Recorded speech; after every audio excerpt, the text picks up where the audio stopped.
अतः सेवा करना सभी जीवात्माओं की वो सहज प्रकृति है जिसे कभी उसे अलग नहीं किया जा सकता।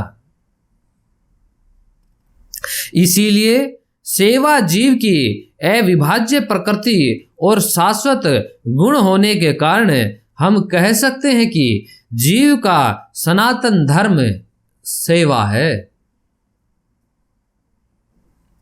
अब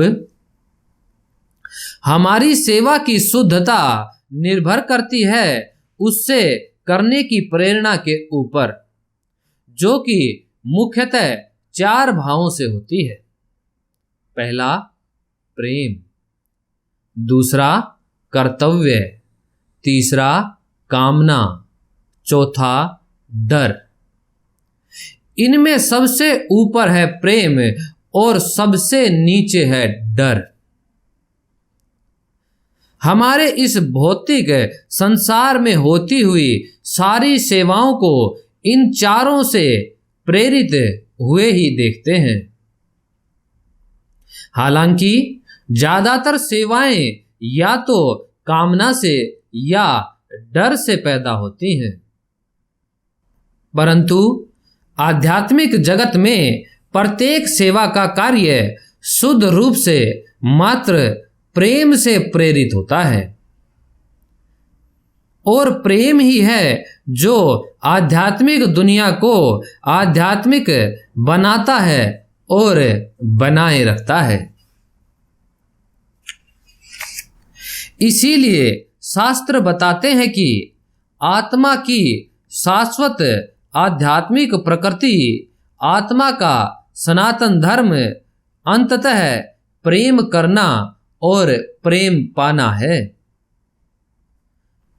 प्रेम ही वास्तव में हृदय को संतुष्ट करता है, और प्रेम करने का अर्थ है सेवा करना, बिना किसी निजी हेतु अर्थात अहेतुकीय या अनकंडीशनल, और बिना किसी विराम या अंत के अर्थात अप्रतिहता या एंडलेसली। इन 2 गुणों के बिना उसे प्रेम नहीं कहा जा सकता, जो कि इस भौतिक संसार में वास्तव में संभव है ही नहीं।